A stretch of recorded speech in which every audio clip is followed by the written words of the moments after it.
Kwaku Asante joins us now from Parliament. He, of course, is our current Parliamentary Affairs correspondent after the handover from Emeritus. Kwaku joins us now. Kwaku, good morning. Good morning, Kojo.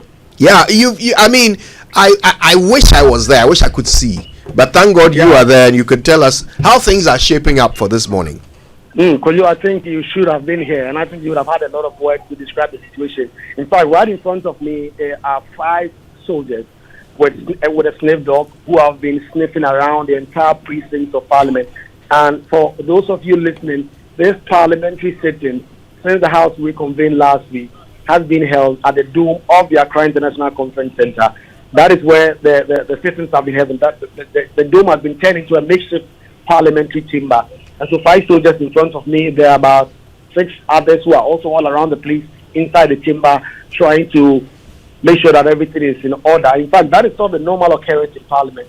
It is not normally the military who come around and ensure that the security is in place. But this time around, given the high stakes that we've had since that declaration by the Speaker and this morning, it has been a bit understandable that they are here. In fact, I've just seen them. They are also going in again with the snake dog to the public gallery as well as where the media sits. And they are going in there with their commander. Early on, the allegation that was made by the minority was that, in fact, the NDC, the NPP MPs had been allowed to enter the chamber. And in fact, there was a circular yesterday by the Marshal to Parliament indicating that the House was not going to open its doors till 8 o'clock a.m. this morning. The NDC MPs say, contrary to this, the NPP MPs were allowed into the chamber. And that has been confirmed. The NPP MPs have not denied it. I've spoken to Habib Idrisu on the Joining channel a while ago. He said that it was not because any security officer opened the door for them. They came here at whip on the majority side, the NDP side, went into the chamber to see the arrangement is what they left here on Thursday, and that is if they are still on the majority side to ensure that everything is intact. And he did go in there with Frank Anadam, his chief whip, and one other NPP MP. They went in there, they saw that everything was fine. And then when the soldiers came in and said that they were screening the place to ensure that the place was in order, they came out. As we speak, they are standing right across the street, and they are just in front of the big ship. There are also about a dozen NDC MPs, led also by their chief whip, Governor Kwame Agoja, who are already here. In fact, I see a number of them coming, including Dr. Rashid Palpable, who, of course, we understand are ready to go in there and occupy the majority seat. But as we speak, there are no NDC or NPP MPs within the chamber of the House. All of them have been asked to come out because of the ongoing screening by the Ghana Armed Forces, armed men together with sniff dogs who've gone in there to ensure that the chamber is safe for MPs to go in there. Yesterday, or in fact Sunday, the NDC did allege that the government was planning to deploy soldiers here.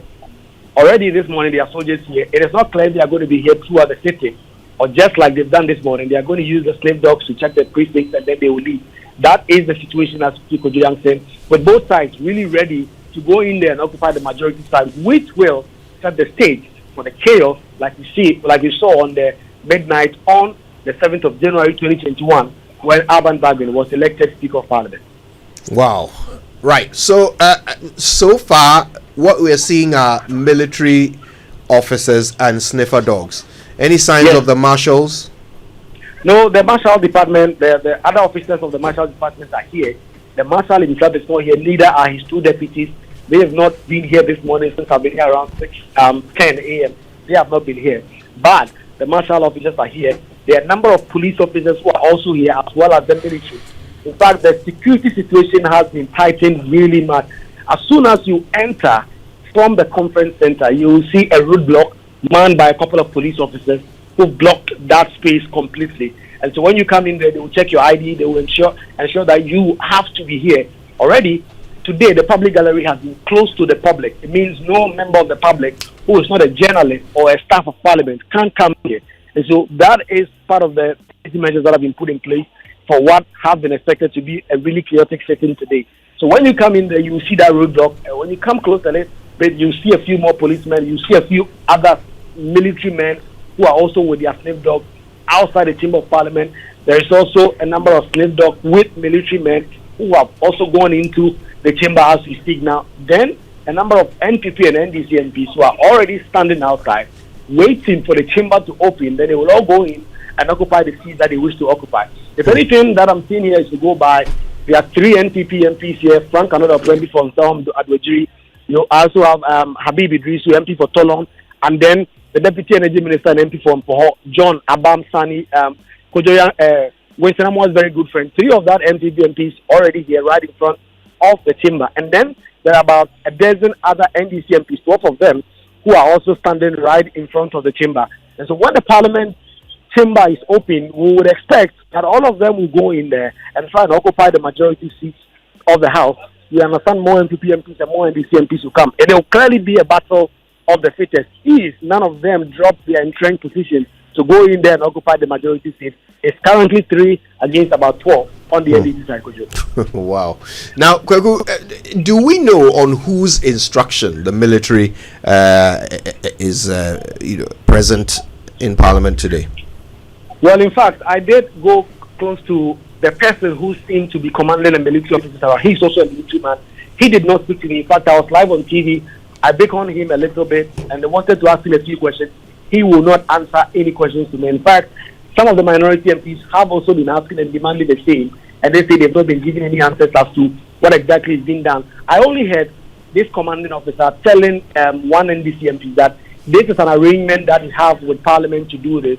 But for as long as I've been reporting in Parliament, I have never seen on a morning like this military men with slave dogs coming in here to check the place. Maybe it happens before I come here, but I have never seen that. And some of these NDC MPs, some of them who have been in Parliament for 3, 4, 5 terms, have been expecting surprise at the development. Let's see. Now, when it comes to doing parliamentary business, it is the BASA and sometimes some police officers, and in fact the Parliamentary Protection Unit, which is an entire unit of police officers stationed in Parliament that have been taking charge of the security. And so some of them are really surprised that the military are coming in there. We saw those things on the midnight of 7 January when about 2 dozen armed men entered the chamber. Obviously, we changed that at the time by the NDC MPs who kept shouting away, away, away, and who were clearly not enthused about that situation. But ultimately, these scenes have been repeating today, this morning, with a number of military men already around.